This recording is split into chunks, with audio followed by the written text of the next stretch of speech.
ओम शांति। बाबा good morning.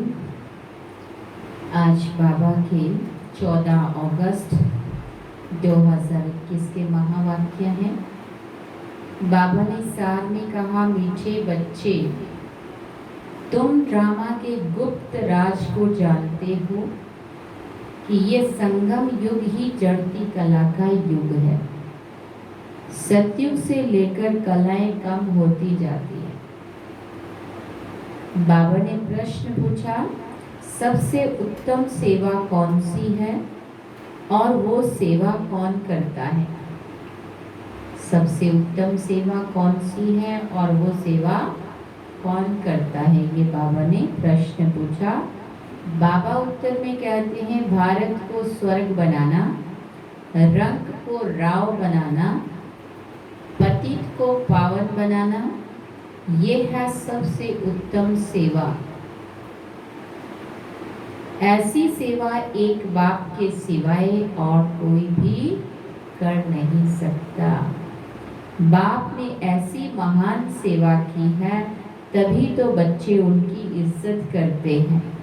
सबसे पहले सोमनाथ का मंदिर बनाकर उनकी पूजा करते हैं। गीत हम सब ने सुना, आखिर वो दिन आया आज। ओम शांति। मीठे मीठे रूहानी बच्चों ने ये गीत सुना। जैसे आत्मा गुप्त है और शरीर प्रत्यक्ष है। आत्मा इन आंखों से देखने में नहीं आती है, इनकॉग्निटो है जरूर, परंतु इस शरीर से ढकी हुई है। इसलिए कहा जाता है आत्मा गुप्त है। आत्मा खुद कहती है, मैं निराकार हूँ, यहाँ साकार में आकर गुप्त बनी हूँ। आत्माओं की निराकारी दुनिया है, वहाँ तो गुप्त की बात ही नहीं है। परमपिता परमात्मा भी वहाँ रहते हैं, उनको कहा जाता है सुप्रीम। ऊंचे ते ऊंची आत्मा, परे ते परे रहने वाले हैं परम पिता परमात्मा। बाप कहते हैं, जैसे तुम गुप्त हो, मुझे भी गुप्त आना पड़े। मैं गर्भ जेल में नहीं आता हूँ, मेरा नाम एक ही शिव चला आता है। मैं इसमें आता हूँ, मैं इसमें आता हूँ तो मुझे शिव कहते हैं। बाबा ने कहा, तो मेरा नाम नहीं बदलता है। इनकी आत्मा का जो शरीर है, उनका नाम बदलता है। तो बाबा का पहले का नाम हम सब जानते हैं। ब्रह्मा बाबा का पहले का नाम, जब बाबा में बाबा की प्रवेशता नहीं हुई थी, तब बाबा का नाम दादा लेखराज या लखीराज बाबू सभी प्यार से कहते थे। जैसे ही शिव बाबा ने ब्रह्मा बाबा में प्रवेश किया, तो बाबा का नाम, ये शरीर का नाम बदली हुआ और रखा ब्रह्मा, प्रजापिता ब्रह्मा। तो ब्रह्मा बाबा तब से कहने लगे, बाबा कहते, मैं गर्भ जेल से मैं नहीं आता हूँ, मैं इनके तन में जब आता हूँ तो मेरा नाम नहीं बदली होता है, लेकिन जिस शरीर में आता हूँ उनका नाम बदली होता है। मुझे तो शिव ही कहते, सभी आत्माओं का मैं बाप हूँ। तो तुम आत्माएं इस शरीर में गुप्त हो, इस शरीर द्वारा कर्म करती हो। फिर बाबा कहते, मैं भी गुप्त हूँ। तुम बच्चों को ये ज्ञान अब मिल रहा है कि मैं आत्मा इस शरीर से ढकी हुई हूँ। आत्मा है इनकॉग्निटो और शरीर है कॉग्निटो। मतलब शरीर है जो प्रत्यक्ष है, दिख रहा है, और आत्मा गुप्त है, अप्रत्यक्ष है, शरीर से ढकी हुई है। मैं भी अशरीरी हूँ। बाप इनकॉग्निटो इस शरीर द्वारा सुनाते हैं। तुम भी इनकॉग्निटो हो, शरीर द्वारा सुनते हो। तुम जानते हो बाबा आया हुआ है। बाप आते हैं भारत को फिर से गरीब से साहूकार बनाने। तुम कहेंगे हमारा भारत गरीब है, सब जानते हैं, परंतु उनको कोई पता ही नहीं है कि हमारा भारत साहूकार कब था, कैसे था। सभी लोग गाते हैं भारत देश महान, भारत सोने की चिड़िया था। हाँ, भारत देश की महिमा करते हैं ना। तो बाबा कहते कब वो साहूकार था, कब सोने की चिड़िया था, वो नहीं जानते हैं। तुम बच्चों को बहुत नशा है, हमारा भारत तो बहुत साहूकार था, दुख की बात नहीं थी। सतयुग में दूसरा कोई भी धर्म नहीं था, एक ही देवी देवता धर्म था, ये भी किसी को पता नहीं है। ये जो वर्ल्ड की हिस्ट्री ज्योग्राफी है, ये कोई नहीं जानते हैं। अभी तुम अच्छी रीति समझते हो हमारा भारत बहुत साहूकार था, अभी बहुत गरीब है। अब फिर बाप आए हैं साहूकार बनाने।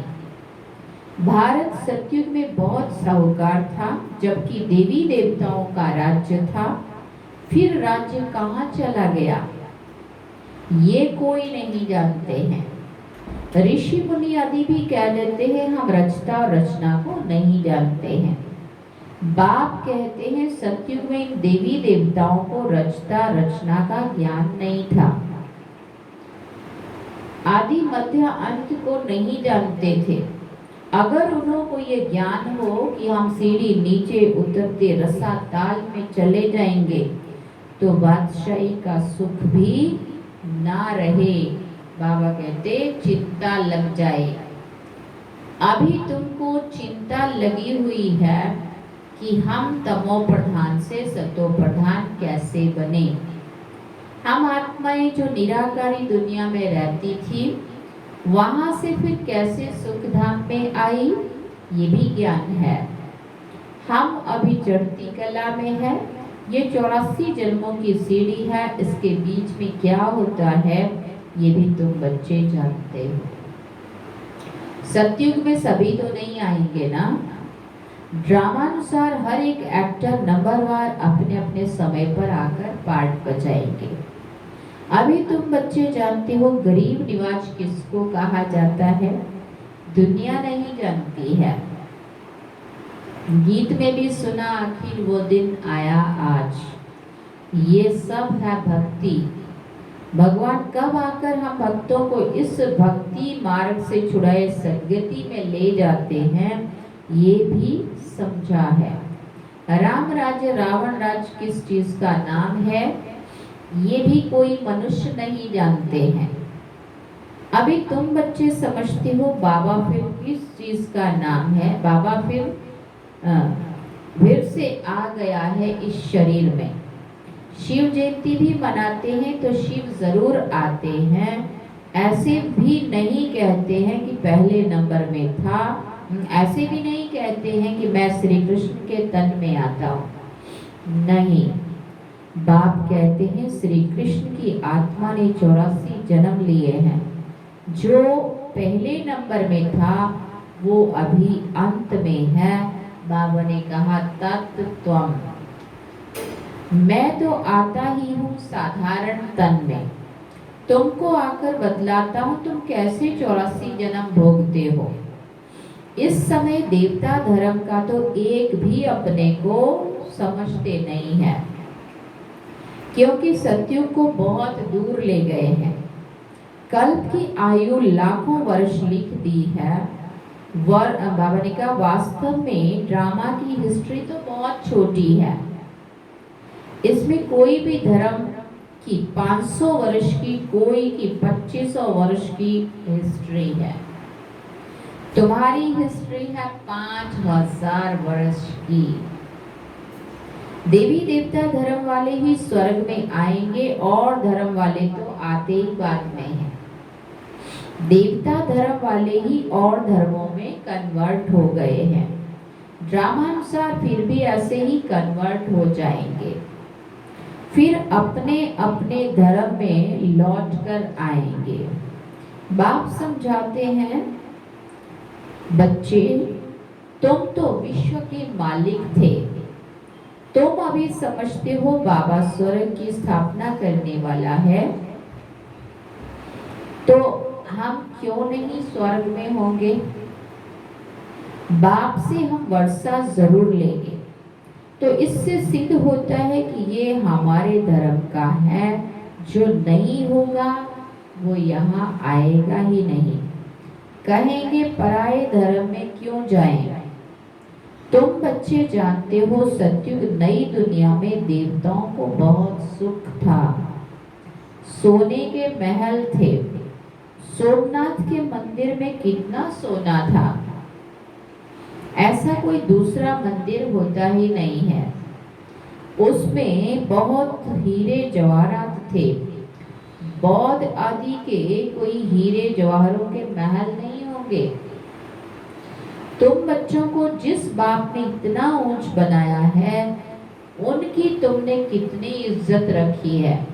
बाबा ने शुरू में भी याद दिलाया, जिस बाप ने तुम्हें इतना ऊंच बनाया, तुम बच्चों ने उनके लिए पूजा के लिए सबसे पहले उनका मंदिर बनाया और पूजा शुरू की। बाबा कहते तुमने उनकी इज्जत रखी है। जो अच्छा कर्म करके जाते हैं उनकी इज्जत रखी जाती है ना। अभी तुम जानते हो सबसे अच्छे कर्म पतित पावन बाप ही आकर करते हैं। तुम्हारी आत्मा कहती है सबसे उत्तम से उत्तम सेवा बेहद का बाप आकर करते हैं। तुम्हारी आत्मा कहती है सबसे उत्तम से उत्तम सेवा बेहद का बाप आकर करते हैं। हमको रंक से राव बेगर टू प्रिंस बना देते हैं। जो भारत को स्वर्ग बनाते हैं उनकी भी इज्जत कोई रखते नहीं है। फिर बाबा ने कहा उनकी भी कोई इज्जत नहीं रखते। तुम जानते हो ऊंचते ऊंच मंदिर गया हुआ है सोमनाथ का।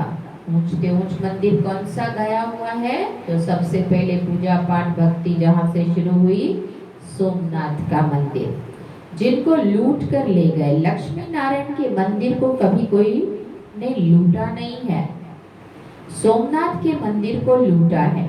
भक्ति मार्ग में ये बहुत धनवान होते हैं। राजाओं में भी नंबरवार तो होते हैं ना। जो ऊंच मर्तबे वाले होते हैं उनकी छोटे मर्तबे वाले इज्जत करते हैं। दरबार में भी नंबरवार बैठते हैं। बाबा तो अनुभवी है ना। यहाँ की बाबा कहते हैं यहाँ की दरबार है पतित राजाओं की। पावन राजाओं की दरबार कैसी होगी? जबकि उन्हों के पास इतना धन होगा तो उन्हों का घर भी इतना अच्छा होगा। अब आप सोच सकते हैं सोमनाथ का मंदिर हीरे का शिवलिंग जिसमें बनाया था राजा विक्रमादित्य ने, इतना सुंदर और इतना, जिसमें 17 बार ऊंट भर भर के ले गए। हाँ, मोहम्मद गजनबी ने लूटा। तो इतना सारा जिसने मंदिर में लगाया होगा उसका अपना महल कितना बड़ा होगा या कितना ऊंचा होगा। अभी तुम जानते हो बाबा हमको पढ़ा रहे हैं, स्वर्ग की स्थापना करा रहे हैं। हम महाराजा महारानी स्वर्ग के बनते हैं, फिर हम गिरते हैं, फिर हम पहले पहले शिव बाबा के पुजारी बनेंगे। जिसने स्वर्ग का मालिक बनाया उनकी हम क्या पूजा करेंगे? वो हमको बहुत साहूकार बनाते हैं। अभी भारत कितना गरीब है, आगे इतना गरीब नहीं था, बहुत खुशी में रहते थे। जो जमीन 500 रुपए में ली थी वो आज 5000 में भी नहीं मिलती। ये भी बाबा 69 के पहले की बात कर रहे हैं। हाँ, 500 रुपए वाली 5000 में भी नहीं मिलती, और आज जो तब 5000 में मिलती थी जबकि ये मुरली है, वो आज 5 करोड़ में भी नहीं मिलती है ना। बाबा कहते हैं वहां तो धरती का मूल्य ही नहीं होता, जिसको जितना चाहिए उतना ले ले। ढेर की ढेर जमीन पड़ी होगी, क्योंकि रहने वाले थोड़े होंगे और जमीन बहुत सारी होगी। मीठी नदियों पर तुम्हारे महल होंगे ना।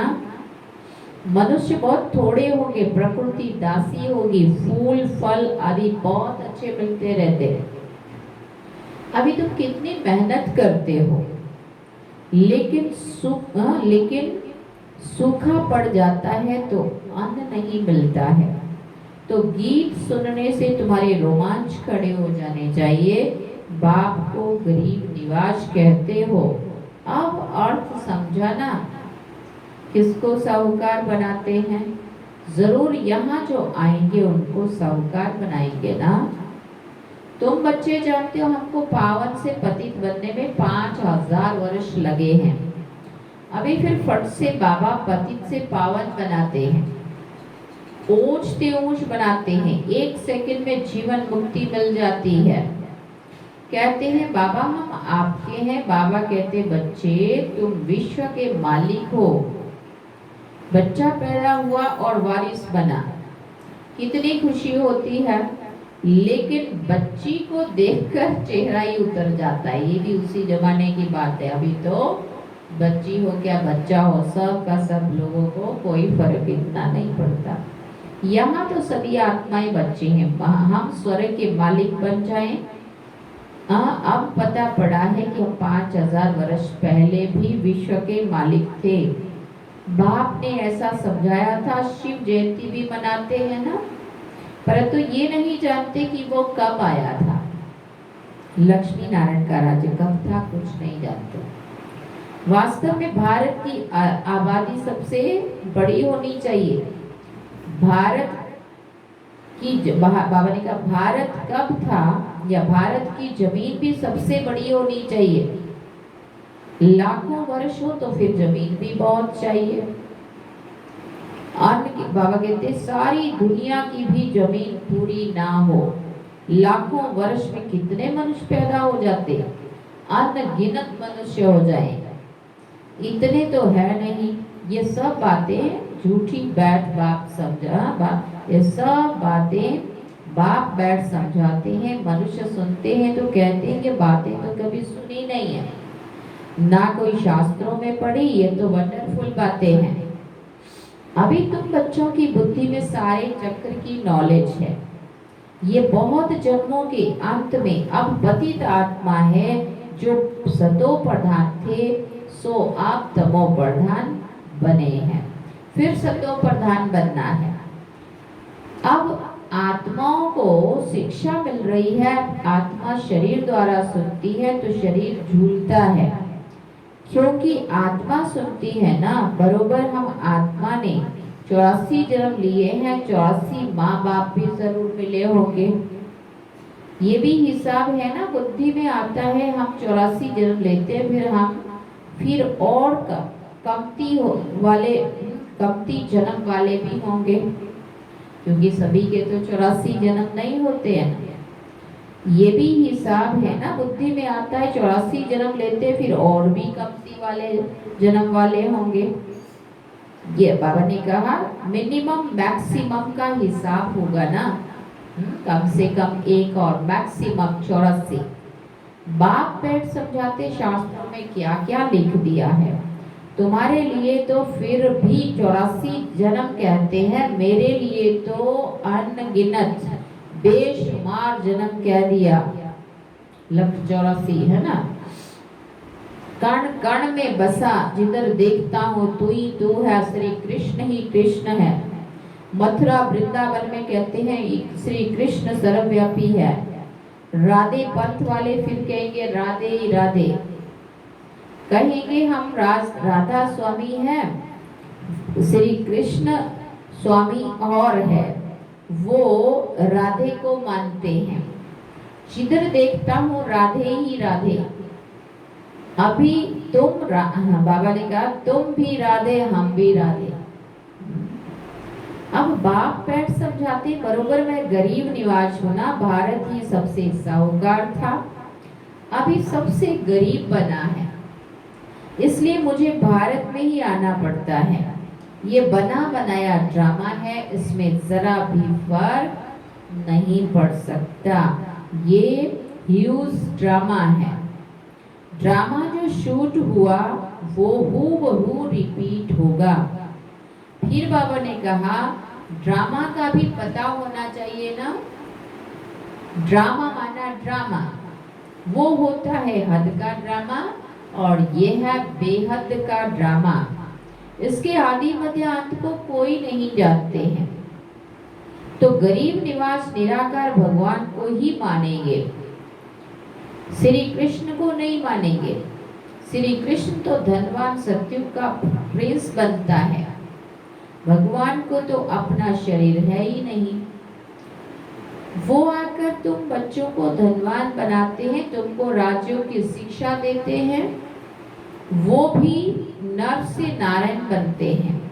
तुम्हारा जन्म तो होगा ना, ऐसे तो नहीं कि स्वर्ग कोई समुद्र में से निकल आएगा।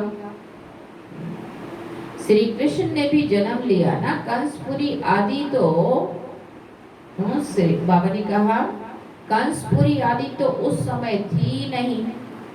श्री कृष्ण का कितना नाम गाया जाता है, उनके बाप का नाम ही नहीं है। उनका बाप कहाँ है, जरूर राजा का बच्चा होगा ना। बड़े से बड़े राजा के घर में जन्म होता है, परंतु वो पतित राजा होने के कारण उनका नाम थोड़ी होगा। श्री कृष्ण जब है तब थोड़े पतित भी रहते हैं, जब वो बिल्कुल खलास हो जाते हैं तब वो गद्दी पर बैठते हैं, अपना राज्य पद लेते हैं, तब ही उनका संवत शुरू होता है। लक्ष्मी नारायण से संवत शुरू होता है, तुम पूरा हिसाब लिखते हो, इनका राज्य इतना समय, तो मनुष्य समझेंगे ये तो कल्प की आयु बड़ी हो ही नहीं सकती। 5000 वर्ष का पूरा हिसाब है। अच्छा, मीठे मीठे सिकिलते बच्चों प्रति माता पिता बाप दादा का याद प्यार और गुड मॉर्निंग। रूहानी बाप की रूहानी बच्चों को नमस्ते।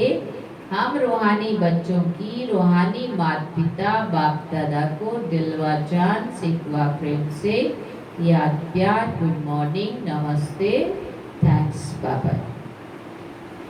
अब धारणा के लिए मुख्य सार है, पहला पॉइंट, रचयिता और रचना का ज्ञान बुद्धि में रख सतो प्रधान बनने का पुरुषार्थ करना है। बस एक ही चिंता रखनी है कि हमें सतो प्रधान जरूर बनना है।